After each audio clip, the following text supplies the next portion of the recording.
একজন মুসলিমের জন্য হিন্দুদের দুর্গাপূজাতে কোনোভাবে অংশগ্রহণ করা জায়েজ কিনা? আমরা সকলেই জানি কোরবানিদের সময় পাক ভারত উপমহাদেশের মানুষ সবচেয়ে বেশি পরিমাণে কোরবানি করে গরু। যদিও গরু ছাড়া অন্যান্য পশু কোরবানি করা যেতে পারে, যেহেতু মুসলমানদের কাছে গরু খাওয়া হালাল, বিধায় গরু কোরবানি করে আমাদের দেশের মানুষ বেশিরভাগ ক্ষেত্রে। আর এর জন্য কোরবানিতে মানুষ বলে অনেকে বকরা ঈদ। বকরা শব্দ বাকারা আরবি, বাকারা মানে গরু, সেখান থেকে বাকরা ঈদ বলে বা বকরি ঈদ বলে। তো বাকারা বা বকরি আরবি গরু থেকে, তার মানে গরুর ঈদ। ঈদটাই হলো গরু জবাই করে গরুর গোশত খাওয়া বিতরণ করার উৎসব।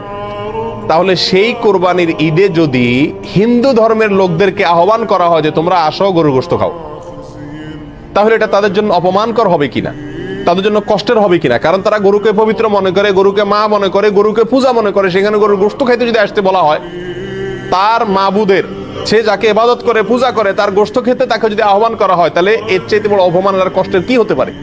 এই কারণেই কোন রাজনৈতিক বা তথাকথিত বুদ্ধিজীবীদের কেউই আহ্বান করে না হিন্দুদেরকে যে আসো মুসলিমদের সাথে উৎসবে সামিল হয়ে যাও, কারণ উৎসব সবার। কেন? কারণ একজনের ধর্মীয় ইবাদত, একজনের ধর্মীয় উৎসব আরেকজনের জন্য বিপরীত হতে পারে। একজন মুসলিম নগণ্য থেকে নগণ্য, সাধারণ থেকে সাধারণ মুসলিমও জানেন যে ইন্না শিরকা লাযুলমুন আযীম, নিঃসন্দেহে শিরক, নিশ্চয়ই শিরক এটা সবচেয়ে বড় অপরাধ। ইন্নাল্লাহা লা ইয়াগফিরু আন ইউশরাকা বিহি ওয়া ইয়াগফিরু মা দুনা যালিকা লিমান ইয়াশা। আল্লাহ সুবহানাহু ওয়া তাআলা তার সঙ্গে শিরক করলে এটা মাফ করেন না। আর শিরক ছাড়ানো যে কোনো গুনাহ আল্লাহ চাইলে যার জন্য ইচ্ছা তার জন্য কি করতে পারেন? ক্ষমা করতে পারেন।